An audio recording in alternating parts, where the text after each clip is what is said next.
today on the DHarmic Evolution. Welcome, Jordan.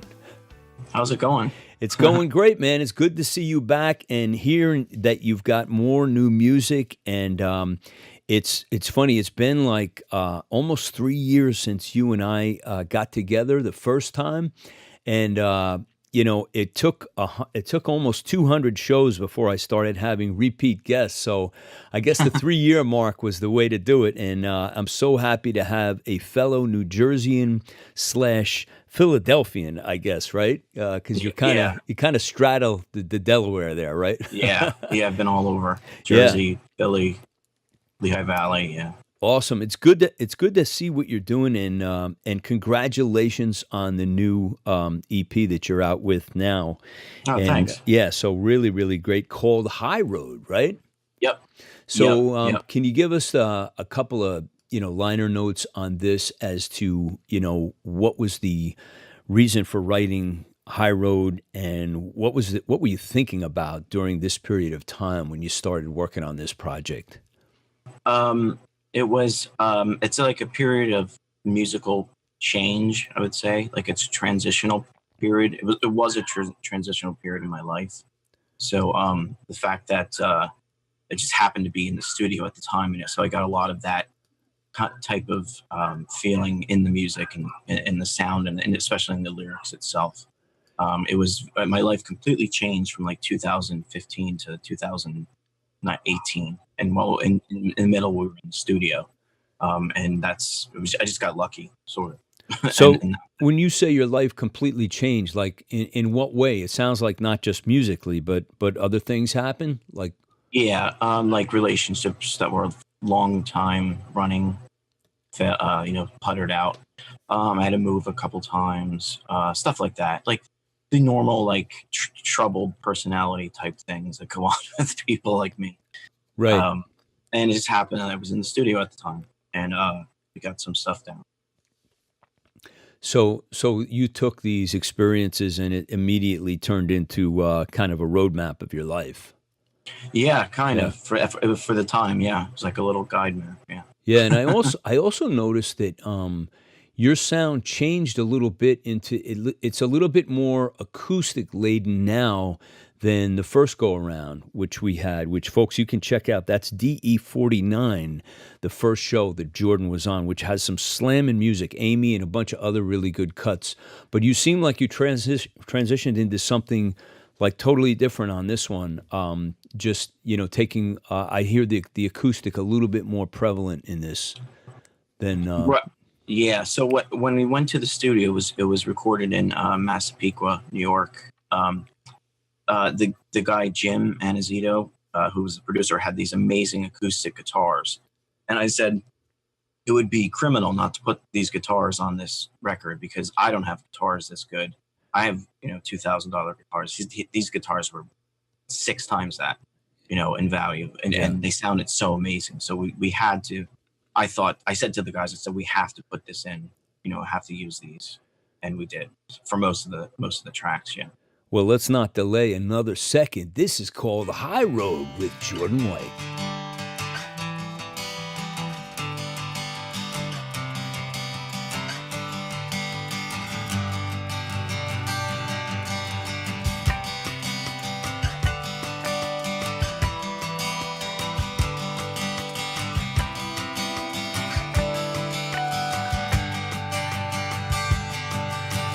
You took the highway, but I took the high road, and you left me nowhere left to go. I had nowhere left to go. Well, I pushed my fist right through that glass, and it doesn't matter when your future, it all becomes your past. And I tried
I had nowhere left to go.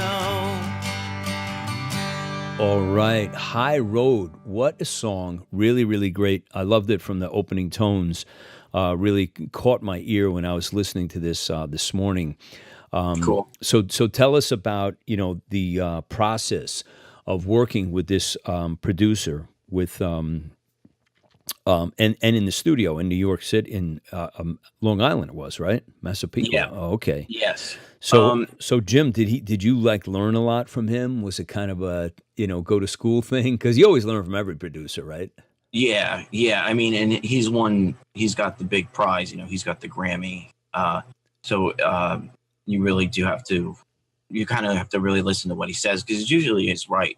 He'll say, do this at the end of the song, or don't do this in this part, or switch this. And you might doubt it at first, but then it comes into that, yeah, he was right when you listen to the final product. So you just got to learn to go with the experts sometimes.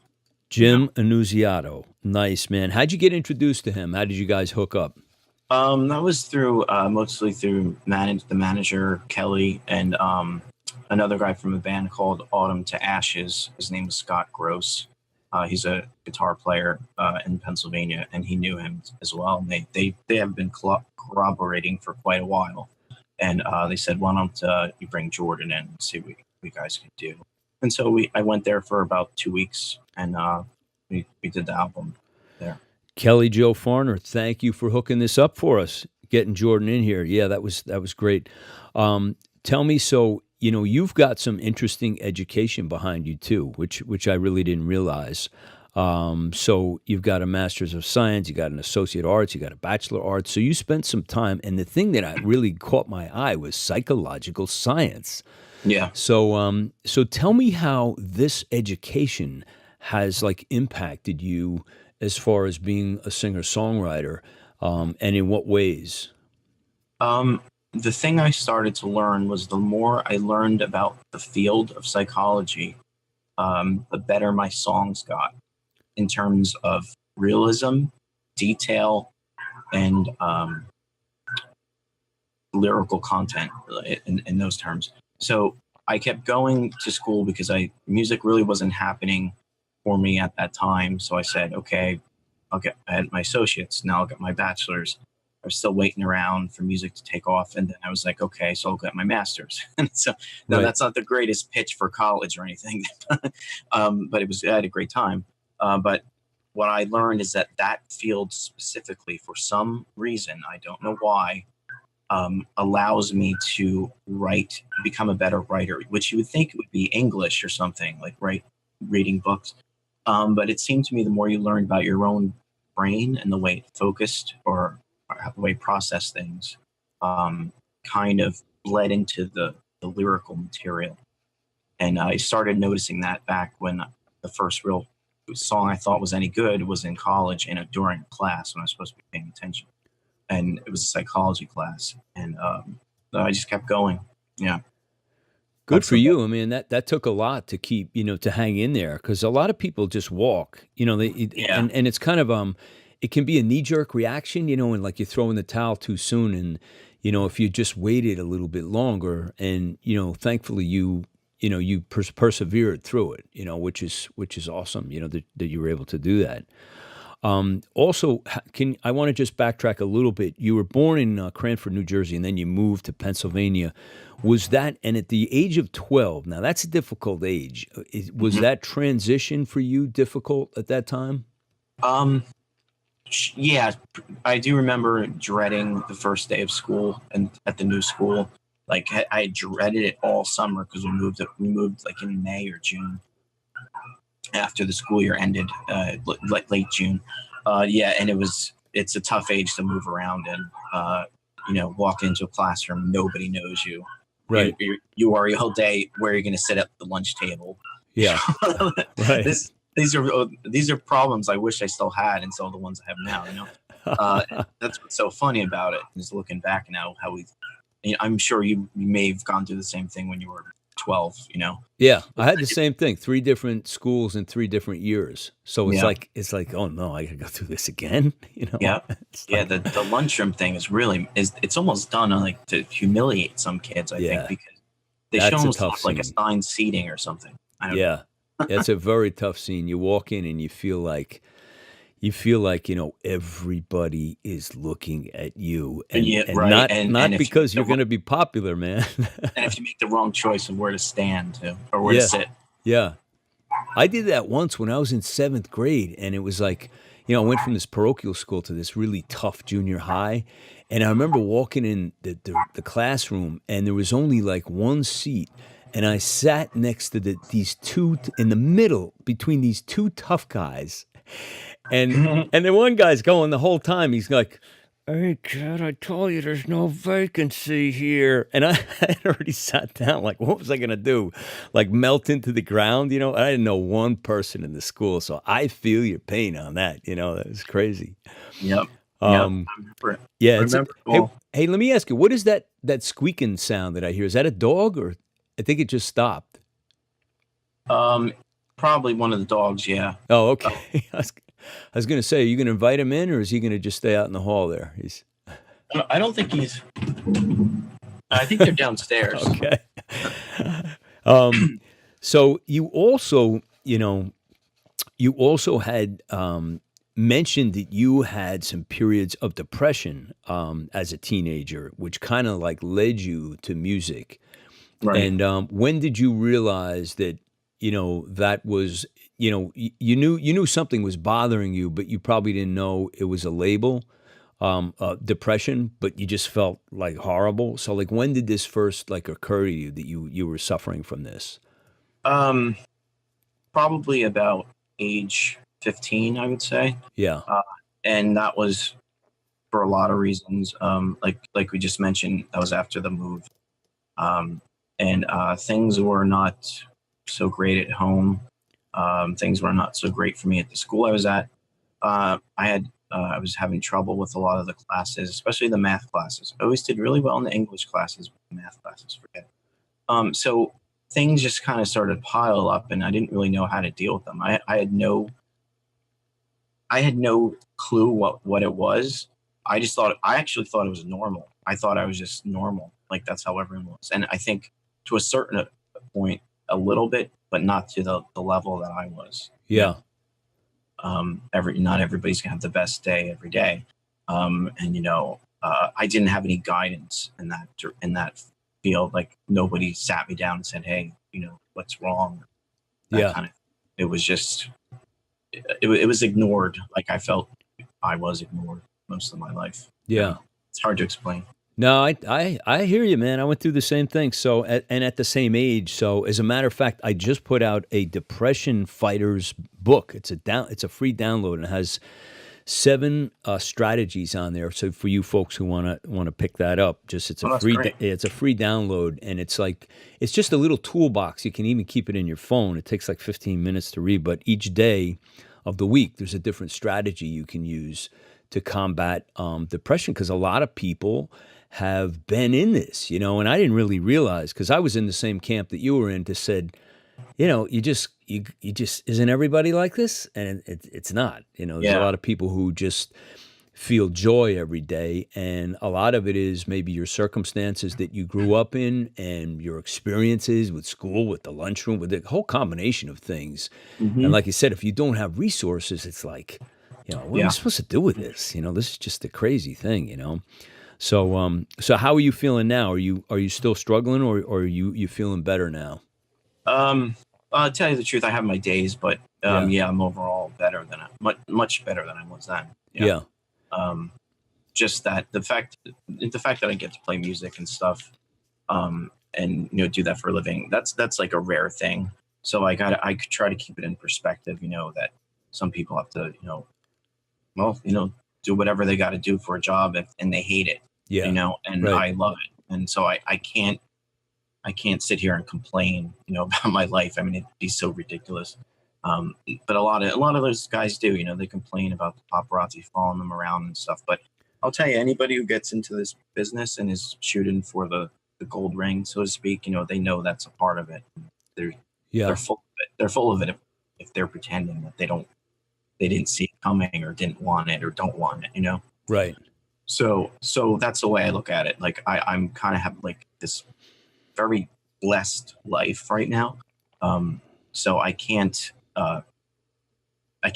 relate to any other kind of suffering because of that, because it's so much of what so much of what makes someone a person is what they do, and that includes employment. And I get to play music, and Yeah. not that many people get to do that.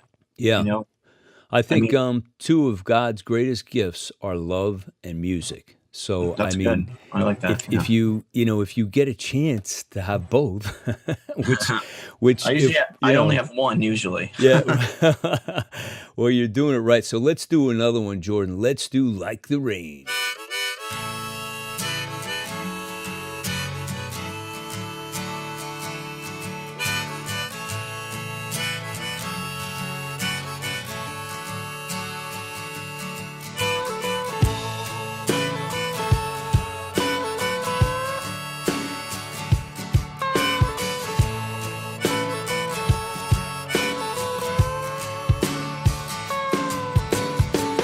Took a billion heartbeats to get my picture in your frame. You can hang it on the wall, you could just let it fall, 'cause it all stays the same. I'm standing in your garden, what have I done to you? You could keep it inside, you could just run and hide, 'cause there's nothing new. 'Cause that girl's like the rain, and a bit of thunder too. 'Cause it all stays the same when you act like you do.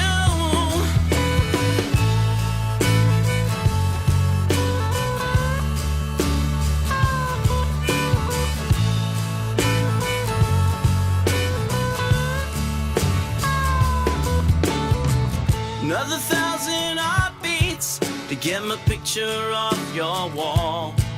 You can keep it inside, you can just run and hide. Did you pull from your stall? I'm standing in your garden, what have I done to you? You could keep me inside, or you just run and hide. Did you pull from your stall? 'Cause that girl's like the rain, with a bit of thunder too. 'Cause it all stays the same when you look like you do.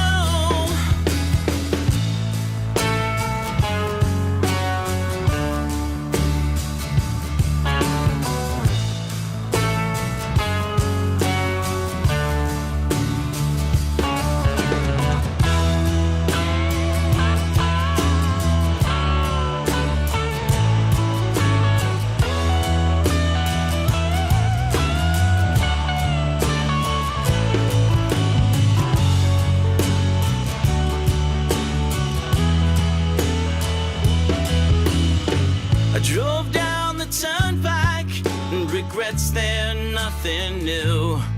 I could say that I'm sorry, I could say not to worry, but they just won't do. 'Cause that girl's like the rain, with a bit of lightning too. 'Cause it all stays the same when you act like you do.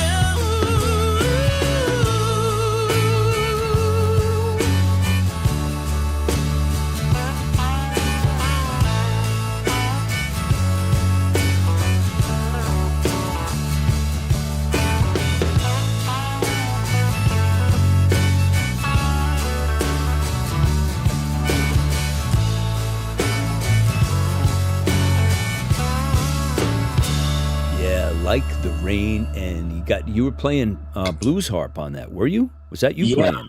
it was me. And it was actually the first time I ever played harmonica in the studio, and I'd only gotten the harmonica about a week before. So it's not. I play it a lot better now than it sounds there, but it's at the time nobody knew how to play it but me, so I did what I could. So you felt it and you knew that was the thing, and that's Yeah. another dimension you can add now, or you have added, and have you done that on your live set with the Oh yeah. brace? Yeah, yeah, that's I have awesome. the brace. Yeah, and goes behind your neck and everything. Yeah. I did that so many years ago, and I knew all the Dylan tunes and all the Neil Young or whatever. But great ancillary piece, especially if you're playing out solo. It just adds another piece to the pie. For people to Right. embrace. A So lot of times they'll say, "How do you do that?" They're like, "How?" I'm like, "What?" They're like, "How do you play the guitar, do the harmonica, and sing a song at the same time, and have your foot going?" yeah, Like, I have no clue. And I'm like, it's the pat, yeah. rub your belly, pat your head thing. It's like John Lennon said, "I'm a musician. I can do anything. Give me Yeah. something and I'll play it." So, like the rain, tell us about the song itself. Like, what is that all about? Like, why did you, what does that mean to you? Like writing that song, what was that all about? Like the rain was, it came from somebody said something in passing, and they didn't realize how profound it was, and I stole it and I used it for a song. They said something like, "Oh, don't bother with her. She's like a thunderstorm or something." And Nice. I was like, you know what? I think you might have something there. And they're like, get out of here. And so I kind of wrote it about this person that had when you say someone's like the rain, it's is what happens with the rain. It comes and it goes. So it's something that someone who's always up or really down, maybe bipolar. I don't know. Maybe not. I have no idea if she was or not. Very, very nice person. Very, very lovely girl. But things didn't work out, and I used that little sentence I overheard, and I, basically built a song on top of it. It's very sorted in a few places, but it's really about a person that just is either really high or really low all the time. Yeah. And they're like the rain. There's nothing you can do. It comes down, and you see it coming, and it leaves if it's a bad one, it leaves trees down. Right. And you think of it, metaphorically like that. That's kind of what I was going for with that one. That was excellent. And I like the move of stealing the conversation. I do that too. And I learned this at a music conference about 10 or 15 years ago. And I forget who it was up there, but he'd written like, every hit song known to man for his period. And he said he loves to eavesdrop. Mm-hmm. And, and it's so funny when you start doing that, it's like I keep my little black books with me everywhere, and I'll go in and I'll have a sandwich, at night or something. I'll be sitting around and you hear people say the most profound things, the most outrageous, and they have no idea that it just in a flood of storytelling, what just came out. Yeah, That one little happens all the piece. time. And it's like, that was awesome. And I'm scratching it down all the time. Happens on the show a lot too. And I always throw it Really? back to the guest and say, that's your next song title, what you just said there, and it's kind of cool. But that's great because again, music seems to be our greatest therapist for everything going on with us, and you and I seem to have a lot of similarities, and it's just like when you finish a new song, it's that feeling of elation, and you're just so happy about. Oh yeah. Wow, Yeah. this is great, man! It's like winning the lottery, Yeah. Yeah. I mean, you could go out to dinner and you feel fine, and stuff like that. It's a liberating thing because you finally figured out this piece of you and you got it into sound, Yeah, which is, when you think about it, it's a really weird thing. I mean, it's just the thought of like opening your mouth and making a sound come out. When you really start to minimalize things, they start to sound really strange. yeah. But it's just a complex whole big thing, all of it. But And then when it works, it combined works. with the poetry of it too is beautiful. It's like Yeah, when you right. married the two together, it's pretty amazing. Hey, tell me about the gigging. How are things going with you, and like where are you playing these days? Are you playing regionally? Are you touring around? Are you just writing now? Like what have you been doing with your time? I'm definitely writing. Excuse me. I've been writing a lot since the last few weeks. Some other things have inspired me recently, and a lot of gigging too, of course. Usually 2 to 3 to 4 a week. Yeah, Usually, great. like for example, this weekend I have 3 or 4. I don't even know. Yeah. I have to look. Right. But yeah, this is kind of the busy time of year for for a lot of outdoor shows and Yeah, stuff like that. festivals? You doing any of those this year? Yeah, like Yeah, festivals, concerts, stuff like that. Yeah. right. Great. Where do you find it is the best place for you? Is it more Philly or is it more Jersey? Like when you're staying regionally local? Um, that's a good question. It both have their ups and downs. I guess I would say around here more, at least if you're going to talk about like head count, like that comes out. Yeah. But sometimes out there, I do have a lot of family out there, big Italian family. Right. So they'll come out too. So it So you really go depends. for the food, right? Yeah, yeah, You yeah. got to. So tell me about with your gigging. How do you do like a schedule at the beginning of each year and like block it all out like way in advance, or do you just kind of run with it as the gigs come up? Like how does your schedule work? Are you real strategic about it, or do you just kind of roll with things? It's more on the roll with it side. I mean, if someone occasionally a place will want to book you for an entire year, the year before, Right. and then I just have those dates blocked off, and then as time goes on, the other ones become filled, and the place you played earlier wants another date in 2 months, that kind of thing, Right. and it generally just starts to come together to make a to make a full schedule, which is usually about 3 shows a week every Yeah. week, except Right. for Christmas, Yeah. depending what day Christmas falls into. How do you handle the late nights? Are you good with that? Are you a night owl, or Yeah, you are? yeah, Okay. like this is actually early for me. This was Um, murder for you to get up. Like yeah, this is a little bit. I mean, not 11, hard. 11 o'clock is early for Uh, musicians. it's you know what? It's weird. It's because we did so much, even in the studio. We did so much at night, like at like 1 in the morning, 2 in the morning, and Yeah. we don't know why. Like we Yeah. go to dinner, we would have a session, go to dinner, and then go back to the studio and say, okay, let's do a few things and go home. It ended up being like 4 more hours. Yeah. Suddenly it's 1:30 and you're supposed to be back at 10 the next day, and everybody's like, all right, let's make it 12. Let's make it 12 next tomorrow. Yeah. you know, it's I'm definitely a night person, not by choice, just by habit, just kind of happened. Yeah.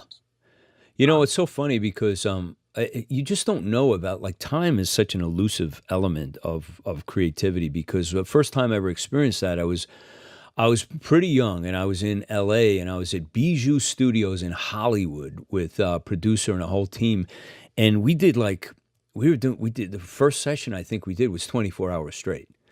And it was like for me I was just like it didn't feel like that. It was just like I was rolling with it. And the next day you felt it, and we did a reduced No, session. And yeah, then we came in one more time to wrap it up. It was a 4-song EP, in and out. But that was kind of amazing, to be like, because I was so pumped. I just had energy the whole time. I didn't really fall apart. They were falling asleep at the end. I was still kind of going strong, but it just feels like time is just like it has no significance. It's like you're right. creating and you're just locked down in that world of creativity. I just love it. Let's do this other one that's called Coming Around Again. Here we go with Jordan.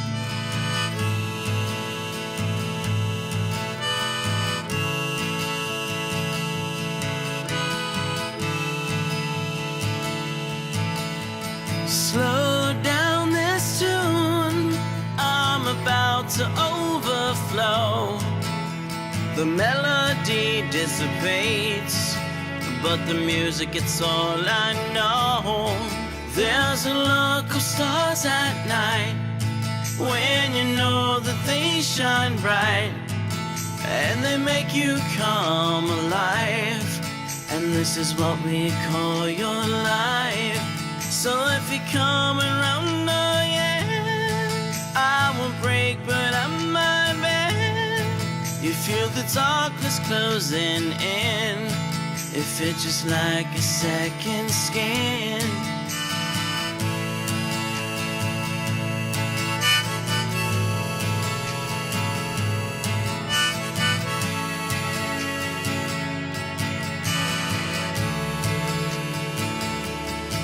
There's a look upon your face, you know we just can't replace.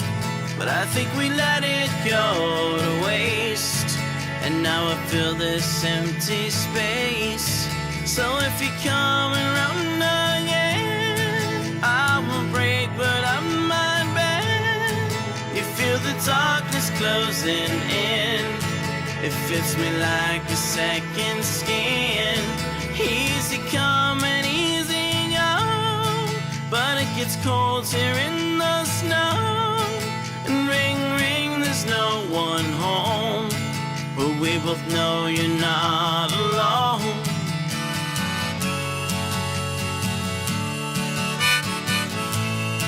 Are you alone?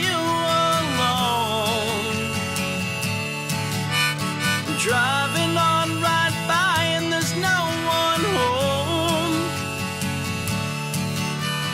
Yeah, there's no one home. So if you're coming round again, I won't break, but I might bend. You feel the darkness closing in. It fits me like a second skin. Easy come and easy go, but it gets cold here in the snow. And ring, ring, there's no one home, but we both know. Yeah, we know, we know, we know you're not alone. Coming Round Again. Really, really good song. Another good one by Jordan. Man, you write really good songs. I mean, the first time I heard you, I immediately liked what you were doing and your approach to music. And I hear I hear a little bit of like Beatlesque. I hear a little bit of everything good, like almost like you've adopted all of the really great classic rock music and put it into your own thing. You know, like I think your style is unique and your voice is unique.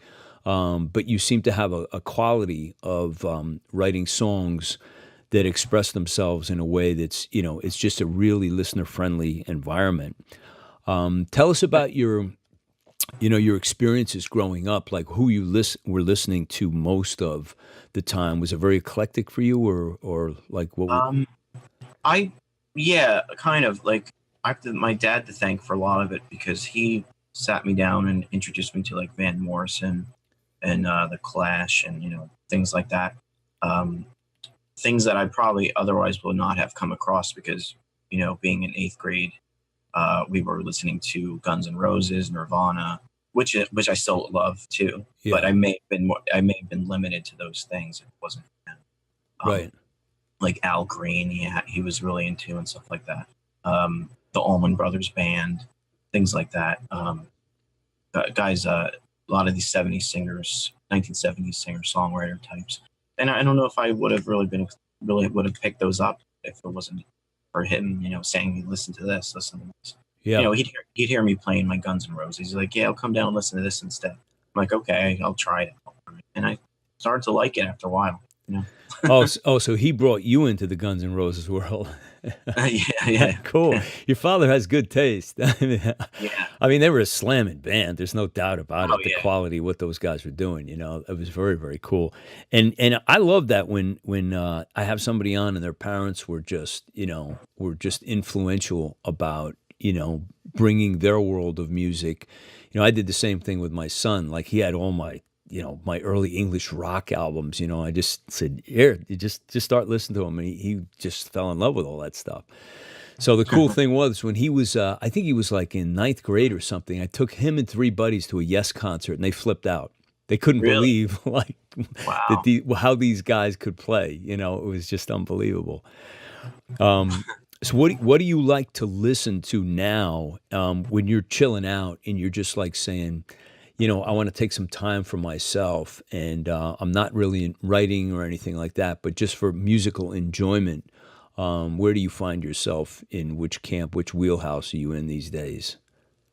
I recently got into, this is going to sound ridiculous considering we're both from New Jersey. I recently got into Springsteen. Uh-huh. Now, and I know I'm way, way late on the train, but there were songs that I didn't know. The ones, well, let me put it this way. The songs of his they put out on the radio weren't necessarily reflective of his other deeper tracks, Yeah. which is usually the case.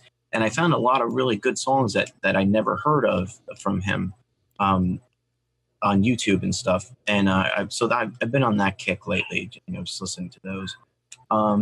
So that's the newest thing for me, and that's really sad that I say Springsteen is the newest thing for me.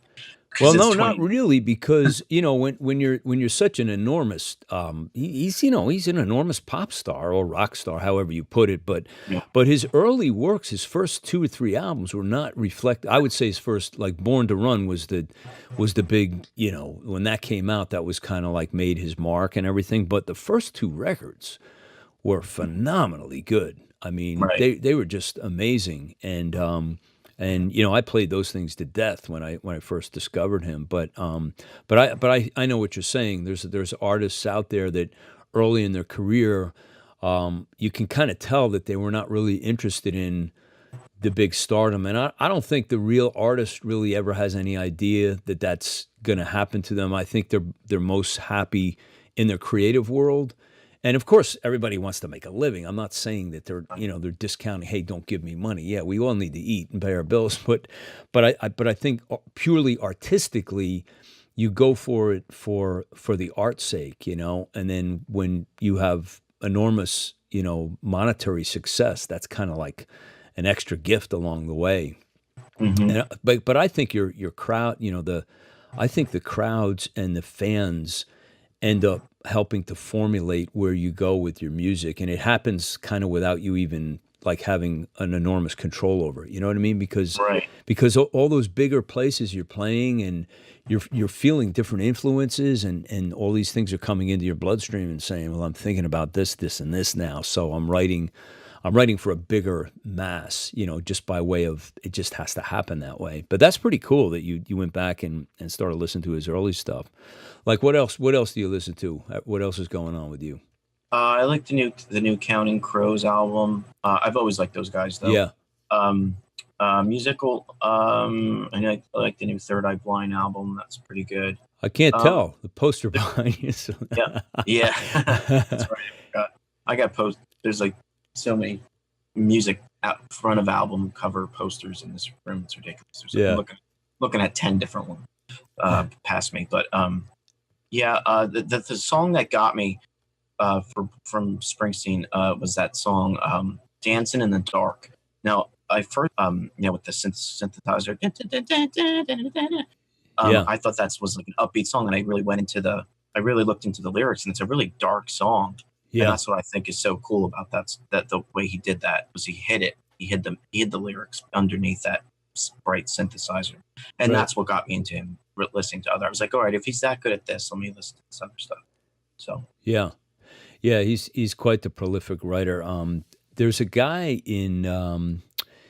who was on this show. I'll circle back to this, but he came on. His name is Matt O'Ree. Have you heard of Matt? He's from the Shore area.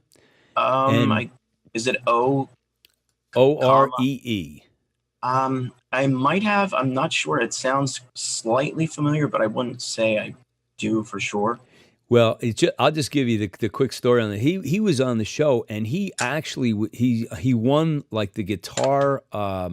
Guitar Center had this competition, and they put it out there, and there was over 4,000 guys that went to be a part of this thing, and he won it. And while he's out in Chicago, winning the money and the prize and the cash and everything, he gets a call from Patty Scalfa Springsteen saying, "Hey, we'd like you to teach our son guitar because he teaches guitar." And so we're saying this is crazy. I won the guitar thing, and now Bruce's wife is calling me to say, "Hey, we want you to teach our son how to do this, how to play guitar." And it's a whole cool story. But what the long and short of it was that after he became connected to Bruce's son and teaching him guitar, he asked him for some music. So he shared a song with him. Long story short, Bruce ended up going into the studio with Matt on Matt's song and playing guitar and singing. Like Wow. they split the verses, and it's a killer song. I'm gonna find it here, and I'll circle back to it. But it's a tremendous story. How he tells it That's in insane. and That's crazy. I'll put the link in since this relates to what we're talking about. I'll put it in your show with all your links, and I'll just reference Okay, the cool. Bruce story. That is it almost seems like it could be a movie. I mean, It was yeah, it's incredible, crazy. and by the way, Matt is has toured with Bon Jovi. Like Oh, okay. yeah, I mean he's that good. He's just Yeah. incredible. I mean Phil and Richie's shoes is that's a big task. But yeah, Right. he's done that. So I think he's toured with him a couple times actually. So he's starting to get some traction on his career now too, which I'm very happy about. But he That's was great. on a few years ago, a few months ago actually. But anyway, let's go to another one here, and this is called September. You want to set this up for us, Jordan, and let us know Sure. what September is all about? This song I actually wrote when I was 19, which was a long time ago. And we decided, I kind of rediscovered it then while we were in the studio because we needed another track. I had another song called Days with Diamonds that we just couldn't get it together. We were screwing around with the song in dumb ways and fooling around with it, becoming too experimental, I think. So I said, okay, we decided we're going to stop on this one and I said, let me just play you this song. And if you like this one, we'll do this one instead. So I went through it and they're like, yeah, I could do this. I could do that. I think we could do work with that one. It was a lot easier. It came right away because all the lyrics were written, whereas opposed to a lot of these other songs, some of the lyrics weren't written until day of the studio. Like I had to really come up with stuff. So the lyrics were already written many years ago. And so was the music. So it was just a matter of playing it and getting the other guys to get their parts right. And it's really about things, the inevitability of things changing or ending, as September is, the transitional month between winter and summer and fall. It's just kind of September kind of symbolizes for me that the summertime of our lives won't last every time, all the time, and Right. there's only so many of them anyway. So Yeah. that's All right. kind of what that's about. Let's fire it up. Here we go. September.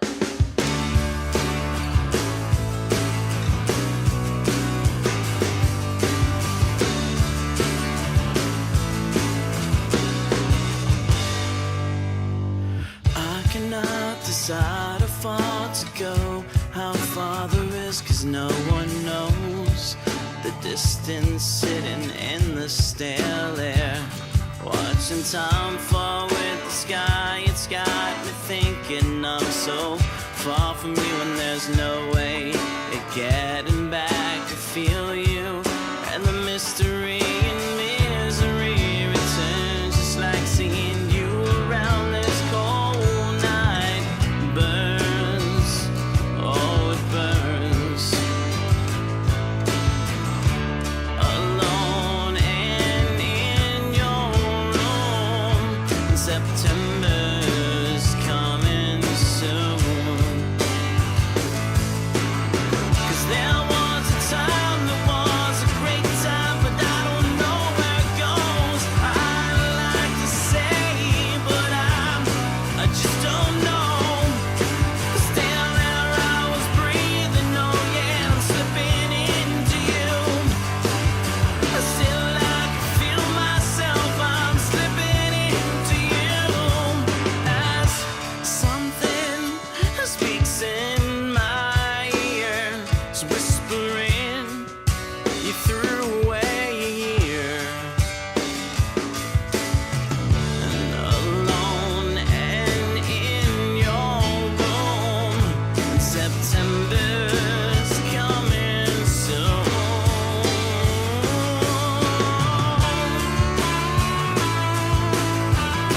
Yeah, good song, man. That was really, really good. September, I like that one a lot.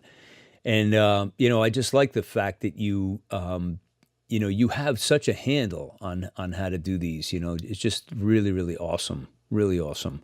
Thanks, man. So what's your favorite method for writing, Jordan? Like, what do you have like a system? Do you have a scheduled time, or do you just feel inspiration and say, "Boom, I'm going for this" because I feel like I feel like writing. I feel like something popped into my head, and I have an epiphany about something. Yeah, the times when I become most inspired is anytime I'm somewhere else that I've never been, and I'm actually there for a longer period of time than an hour. So especially like vacations, going down the shore, stuff like that. A lot of the things in the songs that are mentioned, the guy sings about like the ocean and stuff. Um, that's a huge thing, and I didn't really I never really figured that out why. And then someone told me just because you're in a new place and you're thinking differently, I guess. And as far as a schedule, not really. Although I do sometimes plan to, practice on something at a certain time, later that day. Do I do it always? Not always, but usually. And as far as in general, if I'm not on vacation or whatever or somewhere, it usually just starts with a lyric, like a lyric that means something that isn't just saying I miss you or something, Right, because that's so easy to say now, and it's been said so many times. You got to find a new way to say I miss you, right. or I care about you, or this is messed up, or that's messed up.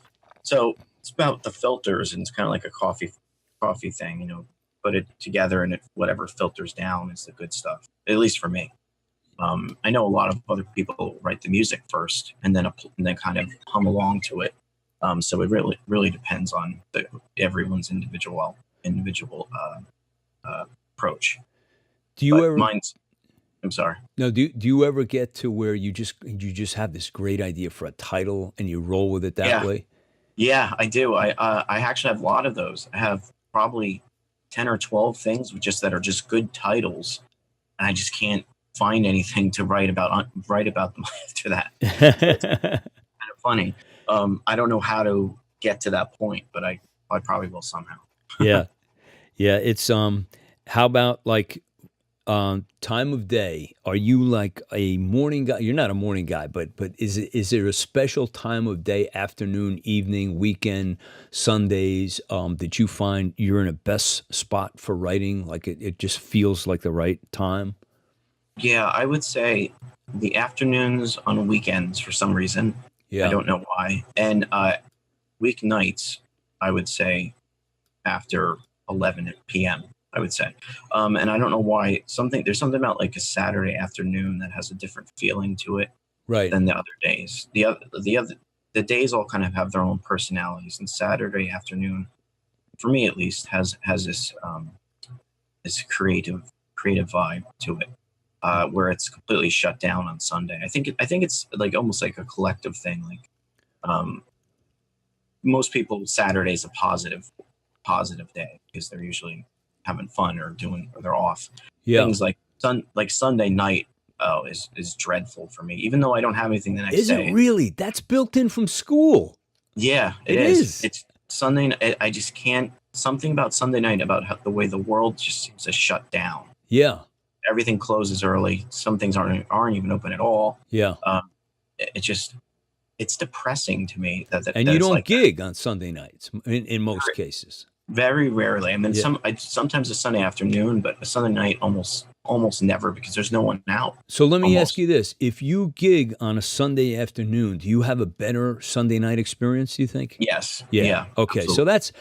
that's carried over from school because I was the same way. It's like, oh my God, I'm dreading. I got to go to that school tomorrow and go through this Mhm. horror hell again. It was the price for Friday night was Sunday night. That's what it was. It's Yeah. like you got Friday night was the best, and because you had 2 whole days ahead of you. Then suddenly it's Sunday morning and it's Sunday afternoon, and but yeah, you're right. It's built into us, I Yeah. think.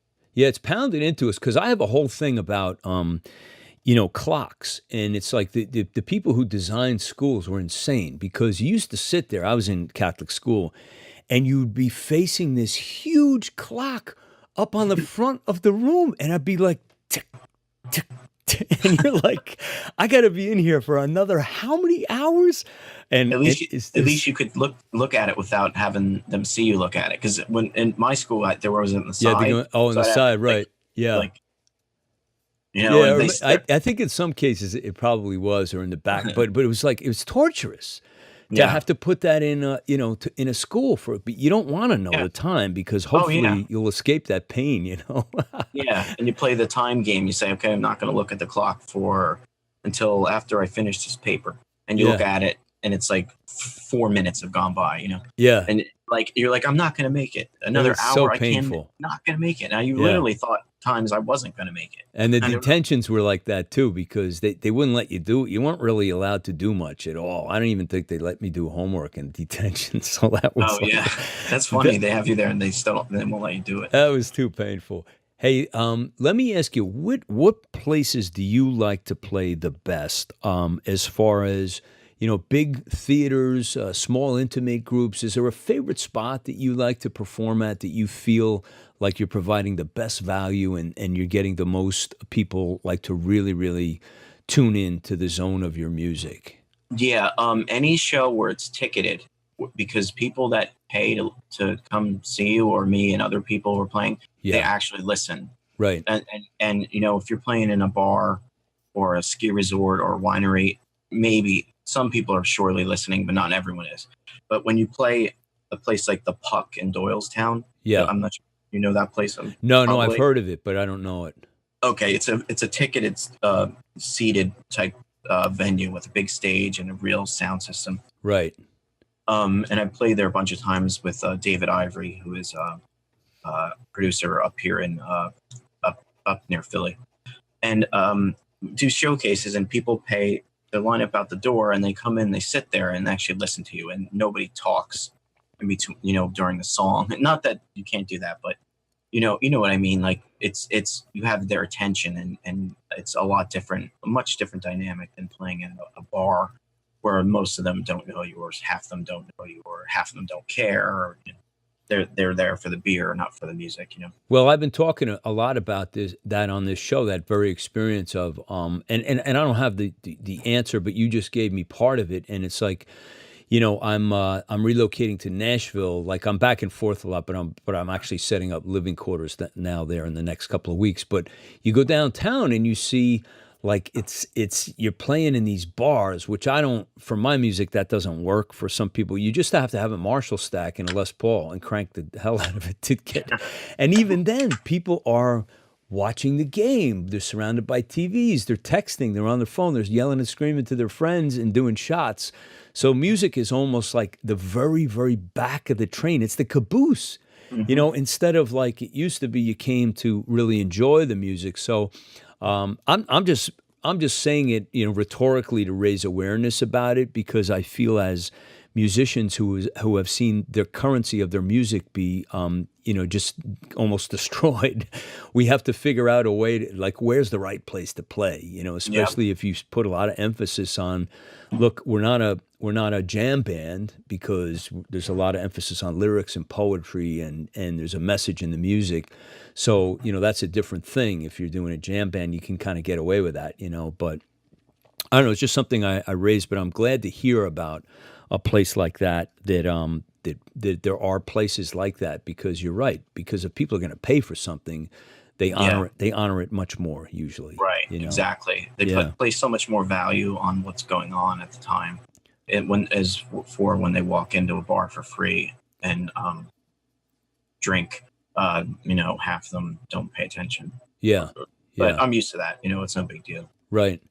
So looking out the rest of the year, as we're getting ready to wrap up here, Jordan, what can you share with people that you have on your mind, that you'd like to express some ideas to them? And also, we'll put all your links in the show notes, but if you could just give like the one address that you would like people to go to help support you, your music, and purchase your music, if you could do that also.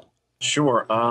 If you go to, Spotify, Apple, iTunes, any of those type of music retailers, just search my name, and you get the albums, High Road, or the older one, Maybe Amy. Okay. Any of those. That's probably the best spot. Or just my website. It's just jordanwhitemusic.com. Great. Great. And and I'm on Instagram and so all that stuff, Facebook. So Excellent. they can find me there too. We'll put all those links in the show notes. And by the way, that reference for Matt O'Ree was DE 125, and he featured the song Black Boots, Really? which was with Bruce. It's a killer song. You'll probably really enjoy it. But I'll put it in the link so people can tune in who are Bruce fans and who may be Matt fans, because the three of us are from New Jersey, or the four of us if we include Bruce in that too. So just in saying goodbye, anything you would like to impart to listeners and fans of Jordan White, any words of wisdom or any parting thoughts or anything you'd like to express to the people tuning into this show around the world? I would say, don't give up. That's really the best thing that I think most people can hear, is because there are people out there that'll be listening to this that are on that cusp of giving up or not, and settling. But you don't have to do that. Is what I would like to know is that if you really work hard enough, you want it bad enough, and you go out there and go get it, you can do it. Because I started with I didn't have anyone in the music industry. I didn't know anybody, no, not a soul. Some people have their uncles, a record producer or something. I didn't have anything like that. So, Right. But if I can do it, they can, is what I'm saying. But for whatever, if they want to be a doctor or an astronaut or, just have a good job. And by the way, I really appreciate that. And I also want to mention a thank you on behalf of all that you do for others, doing fundraisers, and you're doing a show on July 20th, a benefit, right, for the Hub US Corp at Harrisburg Mall to benefit the Shriners Hospital for Children. And you're opening for Amy McAllister and Howie Dameron. Is that how you pronounce Howie's? Is it? I believe so. Dameron? Yes. Okay, and that's I know that's not the first thing you've done as far as fundraising and helping others in just going out there and putting your music out there to support and help other causes. So on behalf of all that you have done, thank you very much for that. And by the way, if the folks who don't know this, Jordan is also signed to Pangea Records. And Kelly Jo Farner, thanks once again for managing Jordan and getting him to the DHarmic evolution. So Jordan, thank you so much for being a part of the DHarmic evolution. I really appreciate it. It's always a pleasure to have you on, listen to your music, and your stories are really fabulous. And just want to wish all God's blessings on you and your journey. You. Same for you. Thank you. Thanks for having me, dude.